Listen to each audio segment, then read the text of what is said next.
Hi, Hippo. Hi. We haven't done a video for a while. Yeah. Thanks for coming today. Welcome. I was taking a nap before this. Oh, I'm glad Sylvan got you out of bed. Yeah. It's kind of late. So, Hippo, this month the theme is story, and so we've been telling a lot of stories. And for this last weekend of May, I have a story called What If Nobody Forgave? That doesn't sound very nice.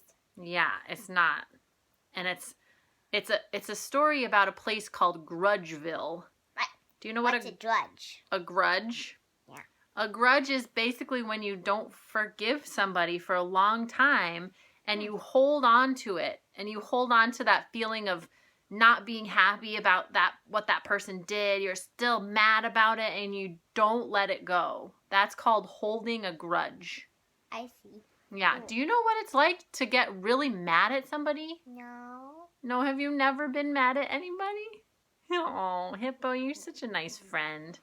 Well, it's very natural to get angry, actually, for humans. True. Humans get mad. Hippos get mad. And sometimes it's hard for people to move past feeling mad about what someone did, and they hold on to it. And you know what? That grudge that they're holding actually gets really heavy inside of a person. It can start to make their heart hurt. It can actually start to make other parts of their body get a little bit sick.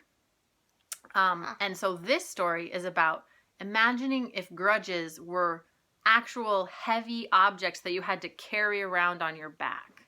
That doesn't sound good. It's not good. So I'm going to go outside and tell the kids this story. Cool. Yeah, I hope you guys enjoy it. Yay.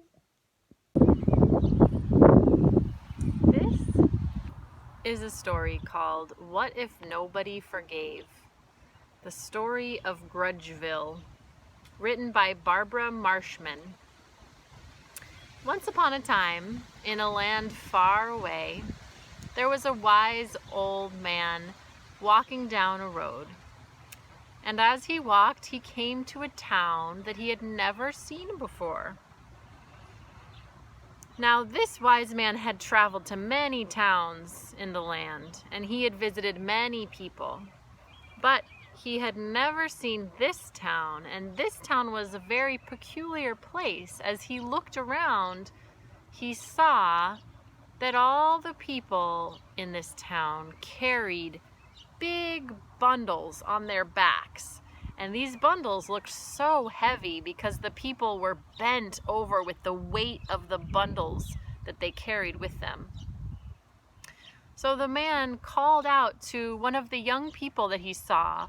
A young man was walking, carrying a giant sack on his back. And the old man said, "Excuse me, young sir, can I ask you, I've never been to your town before, and I noticed that everyone seems to be carrying these big bundles on their backs. Can you tell me why?" And the young man sighed and said, "Well, these bundles, these are our grudges.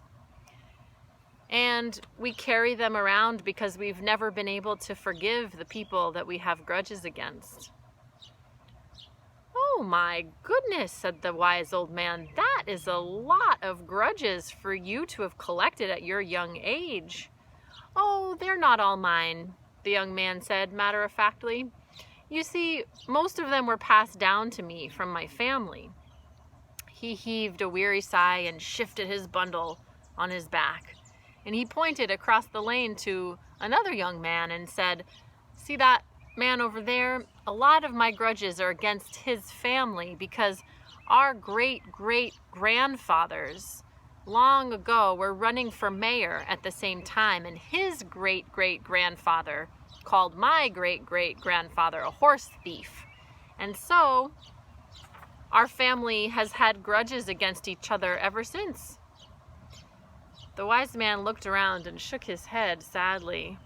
"You all look so unhappy. Is there no way of getting rid of these burdens?" "We've forgotten how," said the young fellow, shifting his load again to make it a little more comfortable.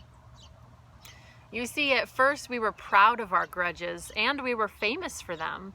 People came from all around to visit the place with the people who carried their grudges on their backs. We had many tourists flock to our town just to see our bundles of grudges, and we would show them and share the stories, and we were very proud of holding on to these grudges. But after a few years, people got tired of seeing our grudges and hearing our stories, and so they stopped coming, and Grudgeville became a very dreary place. And now we've forgotten how to stop it all. Well, said the wise old man, scratching his head, if you really and truly want to be rid of your grudges, I think I have a way that I can help. I know 5 magic words that you can use that will help you to put down those bundles and get rid of your grudges. The wise old man, the young man's eyes widened and said, oh, if this is true, I must tell the mayor at once. She will want to gather all the people so we can hear your wise words. So the young man ran straight to the mayor and told her about this wise old man who was visiting their town. The mayor lost no time in gathering the people of Grudgeville into the town square. So later that afternoon, the man stood up in front of them and said, "Good people of Grudgeville, a wonderful thing has happened." The mayor said, "A wise stranger has come into our town, and he has magic words that will help us get rid of these grudges that we've carried for so many generations. How many of you are ready to let go of your grudges? Ready to straighten up and walk tall again? Ready to be able to look up and see the sky and the trees?" And all the people nodded and agreed, even though some of them were so bent by their big bags, heavy bags, that they couldn't even look up to see the mayor speaking.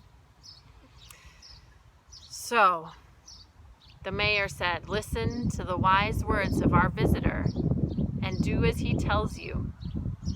So the wise old man stood up and said, "My friends, it is very simple. You've just forgotten how.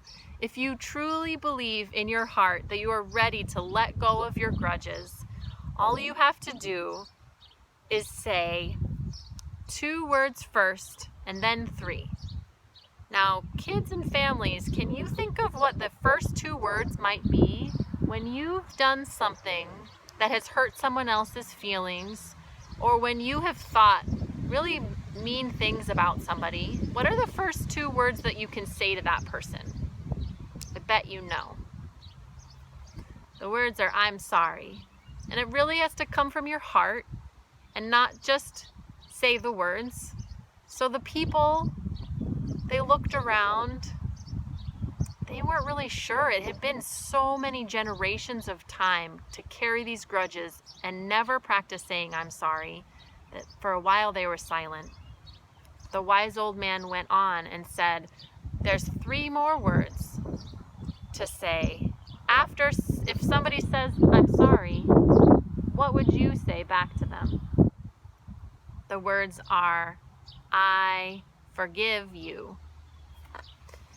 So the people looked at each other with their bent backs. They saw the pain on each other's faces. They realized that these burdens, most of them weren't even theirs to carry, and they were ready to let go. And so first one person, then another, and then another started saying the words out loud. And you heard ripples of, "I'm sorry, I forgive you. I'm sorry, I forgive you." And little by little, the people started to straighten up, and suddenly burdens started disappearing out of their bags until there were no bags at all. And the people were standing straight and tall, and they looked at each other. And some of them hadn't even seen each other in so many years because they were so bent over, they couldn't see each other's faces. So they looked up at the sky and said, "Oh, I forgot how blue that sky is and how bright that sun. And, oh, is that you, John? I haven't seen your face in years." And they started to hug and embrace. and take some deep breaths, because suddenly they felt so light and so free. And the wise old man looked around and smiled. And he knew that as long as these people remembered those 5 words and really felt them in their hearts, that they would enjoy that freedom for many generations to come.